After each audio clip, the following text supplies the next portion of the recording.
Bah, dis donc, mon Pacalou, là, tu dis tout le temps qu'il faut se fier à son intuition. Pas vraiment, Smarty, pas vraiment, hein. C'est une aide, certes, mais il faut garder de la hauteur. Et pourquoi tu dis ça, de toute façon? Bah, on est tombé sur un truc bizarre en faisant les stats par équipe au golf. Ah bon? Oui, oui, il y avait un groupe avec une moyenne d'index de 10 et l'autre de 18.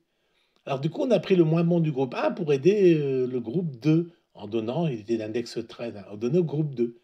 Eh bien, les deux index moyens des groupes se sont quand même améliorés. Oui, alors, Smarty?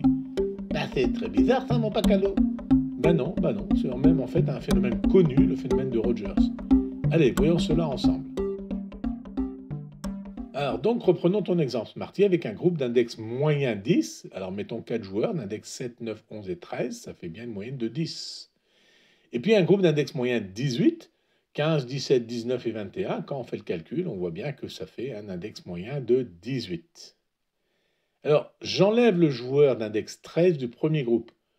Donc, dans le premier groupe, il me reste que 7, 9 et 11. Et quand je fais la moyenne, 7 plus 9 plus 11 divisé par 3, ça fait 9 d'index moyen.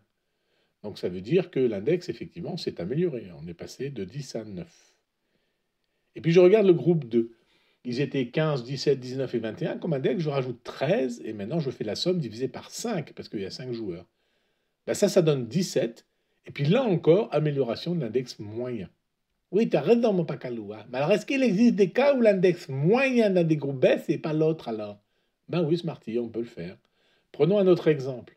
Je prends un groupe 1 d'index moyen 10 toujours, mais réparti 5, 6, 10 et 19. Quand tu fais le calcul, tu verras que ça donne toujours 10 de moyenne. Et puis je prends un groupe 2 d'index moyen 18, 17, 17, 19 et 19. Là, ça fait, on le voit assez facilement, ça fait un index moyen de 18. Et maintenant, le groupe 1 perd son moins bon joueur, le joueur d'index 19. Du coup, l'index le nouvel index du groupe 1 moyen devient 5 plus 6 plus 10 divisé par 3. Ça fait 7. La moyenne s'améliore toujours. Ça s'améliore pas mal d'ailleurs. Et puis le groupe 2, il gagne le joueur d'index 19. Donc la nouvelle moyenne, c'est 17 plus 17 plus 19 plus 19 plus 19 divisé par 5. Et ça donne un nouvel index moyen de 18,2, c'est-à-dire un peu moins bon qu'avant. C'est bizarre ça, mon Pacalou? Pas du tout, Smarty. Ça n'est pas bizarre, et le phénomène de Rogers n'a strictement ni rien de bizarre, ni de mystérieux, ni moins de paradoxal. On obtient en fait un accroissement d'évaluation moyenne des index des deux groupes à chaque fois que l'élément déplacé est supérieur à la moyenne du premier groupe, et qu'en même temps, l'élément déplacé, celui qui arrive dans le deuxième groupe, est inférieur à la moyenne du deuxième groupe. Alors le nom de ce phénomène, je l'ai dit, s'appelle Rogers, parce qu'il vient d'un certain Will Rogers, qui était un producteur américain de cinéma, là, au début du siècle dernier, du XXe siècle. En effet, mon Pacalou, en effet. Du coup, c'est bizarre qu'on dise que c'est bizarre. Tu as dit que c'est bizarre, comme c'est bizarre.